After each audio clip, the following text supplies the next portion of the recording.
Ryan, hey, what are we doing today? We're gonna build this Jarvis desk. Let's get started. Ryan, you got everything? It looks like it. All right, let's do it. Step 1, insert one of the lifting columns, either one, they're identical, into the frame end with the capture plate. To secure the frame end to the leg, thread 4 of the small machine screws into the holes as shown. Once all 4 screws are in place, tighten completely.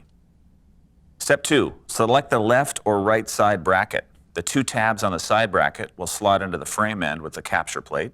Use 2 of the medium machine screws to secure the side bracket. Don't tighten all the way until both screws are in place. We're ready for step 3. And Ryan, step 3 is to repeat steps 1 and 2. Ryan, what comes next? Now we're gonna secure our frame assembly to our Jarvis desktop using our desktop machine screws. That's that red bag. There it is. Place the left leg assembly on the desktop to your right, with the frame end pointing towards the center of the top. Once you flip your desk over, this will become the left side. Step 5, slide the center rails into the frame end attached to the desktop so that the midpoint mark is facing up and the cutout slots are facing inwards. What are the cutout slots? These are right here, and our midpoint mark is laser edged right there. Slide the right leg assembly onto the other end of the center rails. The entire frame should now fit onto the desktop. Step 6, secure the right leg assembly to the desktop with the machine screws. Insert all screws part way. Once they're in place, tighten them all completely.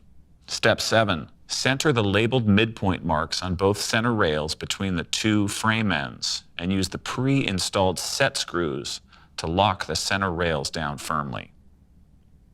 Ryan, step 8 is putting the handset on the desktop. Then it just takes 2 wood screws to attach that handset to the desktop.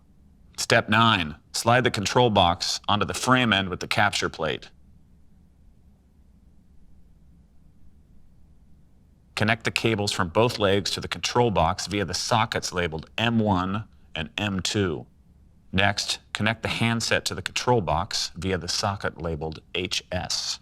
Finally, connect the power cable via the power socket. Now, Ryan, what's the plan with the cords? I'm gonna use some of the cable clips that come packaged with the frame to tidy them up a bit.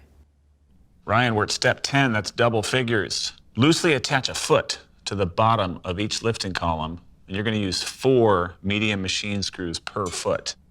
Insert all screws part way. Once they're in place, tighten them all completely.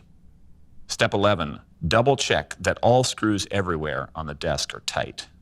Now, triple check that all screws everywhere on the desk are tight. Step 12, for this, you need a friend. Lift the desk and gently flip it onto its feet.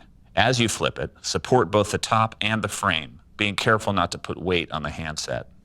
Adjust the pre-installed leveling glides on the feet as needed. Step 13, initial calibration. Press and hold the down arrow until Jarvis reaches its lowest position, and then release. We're there. Boom. Now, press and hold the down arrow until the display reads reset. Press and hold the down arrow again, this time until Jarvis lowers slightly, then rises slightly, and finally stops. All done. You can now use your Jarvis. Have a good trip. Thank you. I'll be back soon. Okay.